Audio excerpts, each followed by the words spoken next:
Aujourd'hui, nous avons rendez-vous avec Rémi à Amersfoort pour découvrir le domaine Pierre Adam.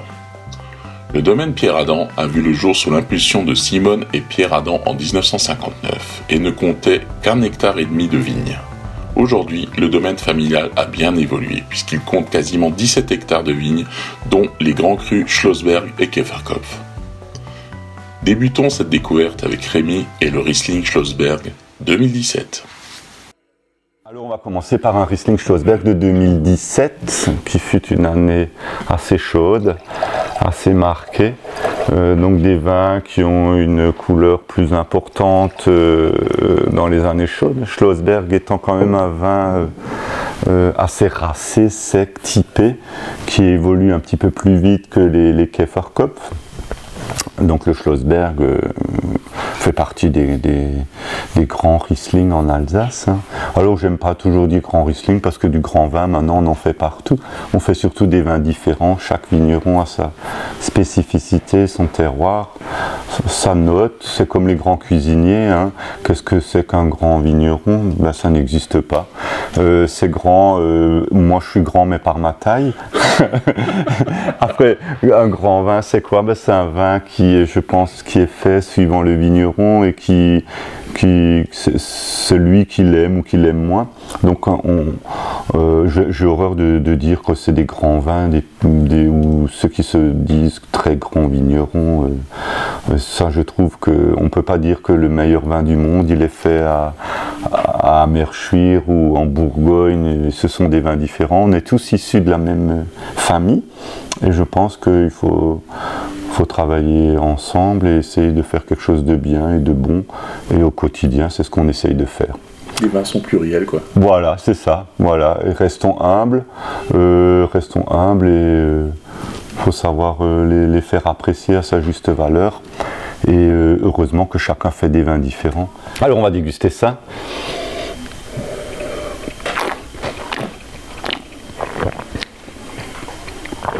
Voilà, on est sur un vin qui est sec,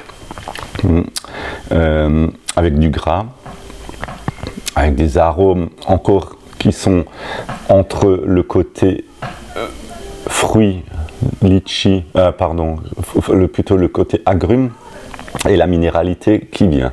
Donc moi ce que j'aime bien dans les Schlossberg jeunes, c'est qu'on a cette double fonction du fruit et du terroir. Et donc ce vin, après, on peut l'accompagner sur des plats assez larges, aussi bien des poissons, des viandes blanches. C'est un vin de gastronomie, donc c'est un vin que je dirais un peu passe-partout. Oui, voilà. Tu peux même le boire en apéritif, ah oui, c'est parce que et tu peux le prendre sur des plats qui se marient, un saumon, enfin une viande.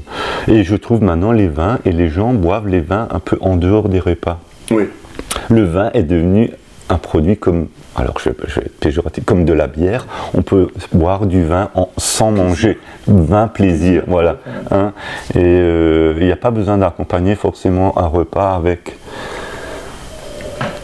Non, c'est très beau parce qu'en plus, comme tu le disais, t'as vraiment cette attaque souple, mais en même temps une acidité qui permet de remonter l'ensemble sur la fin. Voilà, c'est des acidités fines parce que justement c'est terre chaude. Alors maintenant les terroirs très très pauvres et granitiques sont plus propices à des années humides. Pourquoi qu'on a mis beaucoup de Riesling autrefois en Alsace? C'est vraiment le cépage du Rhin, donc c'est le cépage qui aimait bien un peu l'humidité. Et maintenant c'est vrai que quand on a des années humides ou pluvieuses, on prie pour que c'est là qu'on fait les meilleurs Riesling. Le grand cru Schlossberg est un grand cru qui se mérite. Lorsqu'on déguste un grand cru Schlossberg, est-ce qu'on déguste un Schlossberg ou un vigneron? Autant de questions auxquelles Rémi nous répond. Ah oui, le Schlossberg, malheureusement, c'est le grand cru, surtout chez nous, c'est un grand cru en terrasse, et donc avec une multitude de murs. Hein. C'est un peu, je dirais, c'est la côte rôtie de l'Alsace, donc c'est compliqué à travailler. c'est un vin qui devrait être même mieux valorisé. Et c'est vrai que le consommateur ne se rend pas toujours compte entre un grand cru Käferkopf, un grand cru Schlossberg, le travail de la terre est vraiment très compliqué. Même si après la vinification reste relativement voilà, hein, comme je dis toujours, le vin se fait dans la vigne. Et je pense que le Schlossberg est un grand cru facile à déguster parce qu'on retrouve cette trame qu'on ne retrouve pas souvent dans d'autres terroirs. Non, quand on goûte un Schlossberg, on ne goûte pas forcément un Adam, mais on goûte surtout le terroir. Voilà, on a l'impression de croquer dans la pierre. Alors que c'est pas toujours agréable, mais on sent ce côté très minéral parce que maintenant la mode, souvent le consommateur dit « Ah, je veux des vins minéraux, je veux un vin minéral », mais il ne sait pas toujours ce que ça veut dire. Alors sur certains terroirs, quand c'est jeune, on a déjà un peu la minéralité comme sur le Schlossberg. Par contre sur le Käferkopf, quand c'est jeune, on n'a pas cette minéralité, ce qui est normal. Donc le Schlossberg est vraiment le terroir qui exprime le mieux ce côté minéral qu'on n'a pas dans d'autres terroirs. Et au niveau vieillissement, c'est vrai que le Schlossberg, c'est fabuleux. On a encore ouvert il y a un 2000, donc 2020, 20 ans, c'est fantastique, ça vieillit très très bien. Alors il faut aimer ce côté minéral, tout le monde n'aime pas, mais c'est vrai que c'est des vins un petit peu différents et qui sont très marqués par ce côté terroir. Rémi nous propose en deuxième vin un Pinot Gris Katzenstegel cuvée Théo 2018. Ce vin a une histoire particulière et aujourd'hui il est paradoxalement plus connu pour son nom de cuvée. Découvrons ensemble ce vin, son histoire et au passage parlons un peu de vieux millésimes. Alors ce deuxième vin, c'est un vin un petit peu... C'est un peu un vin, c'est pas un vin, c'est un vin historique comme non historique, c'est un vin qui s'appelle Pinot Gris Katzenstegel cuvée Théo. Alors c'est un peu long, mais c'est ce vin-là, donc c'est un terroir qui se trouve en face du golfe d'Amerschwir. D'accord. Donc comme dit l'histoire, hein, c'est un terroir en terrasse. Alors pourquoi Katzensteg? J'ai un peu remonté l'histoire. Et donc l'histoire dit que sur ces terroirs, il y avait des colonies de chats sauvages qui vivaient. D'où le nom de Katz et Steil en alsacien. Steil, Stegel, c'est les escaliers. Voilà. Et donc c'est un vignoble qui est avec des grandes escaliers, des grandes terrasses. On l'a planté dans les années 95, 94, 95. Et mon fils est né, Théo, un de mes fils est né en 98. Et donc c'est là qu'on a démarré la première récolte. C'est pour ça qu'on lui avait donné ce nom de cuvée Théo.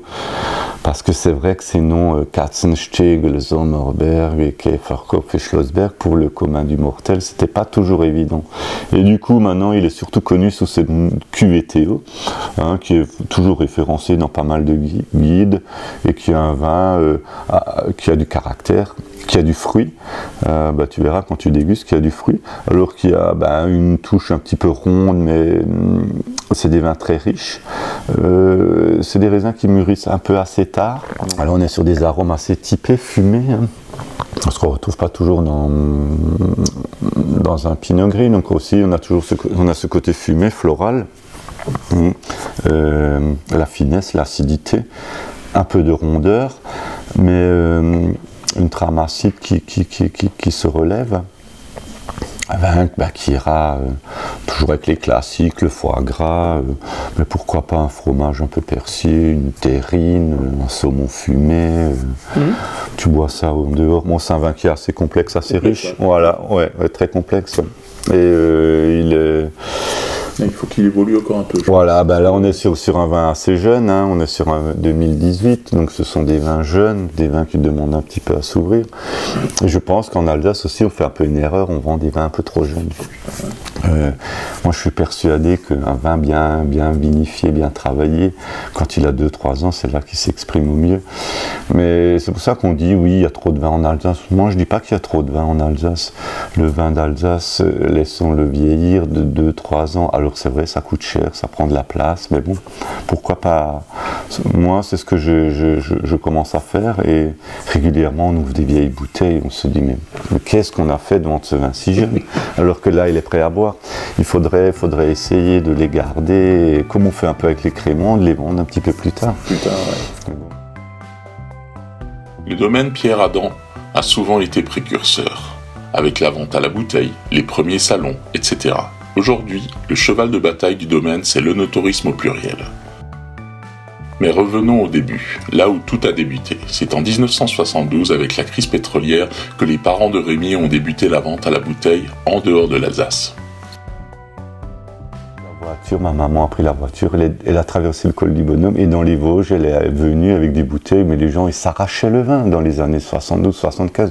Il n'y avait pas de grande surface, le moyen de distribution du vin était assez rudimentaire, donc le mec à l'époque il aurait été un peu plus malin comme certaines entreprises, il vendait du vin mais juste devant leur porte, donc ouais. Et puis c'est comme ça que ça a démarré, voilà, ouais. Je me rappelle j'étais petit, je devais aller avec, il n'y avait même pas d'emballage, on vendait les bouteilles en vrac, il n'y avait pas de carton, c'était incroyable, les gens ils t'achetaient 100 bouteilles, ouais, repassez dans 15 jours, on vous en reprend de nouveau. C'était juste improbable, le porte-à-porte. Une autre époque. Ouais, une autre époque, maintenant Aujourd'hui, c'est... Ah il faut presque prendre en otage les clients. Ouais, ouais, comme quoi tout a changé en l'espace de quelques décennies.